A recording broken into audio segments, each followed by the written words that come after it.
Hi friends, ಮಹಾರಾಷ್ಟ್ರದ ಹರಿಕೋಟದಲ್ಲಿ ಒಂದು ಶಿವಾಲಯವಿದೆ. ಈ ಶಿವಾಲಯದ ಸ್ತಂಭ ಬಿದ್ದರೆ ಕಲಿಯುಗ ಎಲ್ಲವೂ, ಅಂದರೆ ಈಗ ಭೂಮಿ ಮೇಲಿರುವ ಎಲ್ಲವೂ ಅಂತ್ಯವಾಗುತ್ತದೆ ಎಂದು ಹೇಳಲಾಗುತ್ತಿದೆ. ಈ ದೇವಸ್ಥಾನದಲ್ಲಿ 4 ಸ್ತಂಭಗಳಿವೆ. ಈ 4 ಸ್ತಂಭಗಳು 4 ಯುಗಗಳನ್ನು ಪ್ರತಿನಿಧಿಸುತ್ತವೆ. ಆಲ್ರೆಡಿ ಈ ಕಾಲಕ್ರಮೇಣ 3 ಕಾಲಗಳು ಮುಗಿದು ಹೋಗಿವೆ. ಆದ್ದರಿಂದ ಈ 3 ಕಂಬಗಳು ಬಿದ್ದಿವೆ. ಸೊ ಇನ್ನು ಉಳಿದಿರುವುದು ಈ ಕಲಿಯುಗ ಮಾತ್ರ. ಇದೇ ಆ ಸ್ತಂಭ ಎನ್ನಲಾಗಿದೆ. ಇದೇನಾದರೂ ಬಿದ್ದರೆ ಪ್ರಳಯ ಬಂದು ಭೂಮಿ ಎಲ್ಲವೂ ನಾಶವಾಗುತ್ತದೆ ಎಂದು ನಂಬಲಾಗಿದೆ.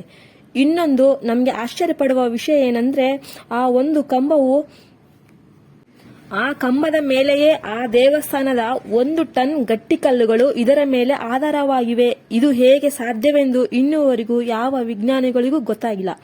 ಇದು ಒಂದು ಅದ್ಭುತವಾಗಿಯೇ ಮಿಸ್ಟರಿಯಾಗಿಯೇ ಉಳಿದಿದೆ.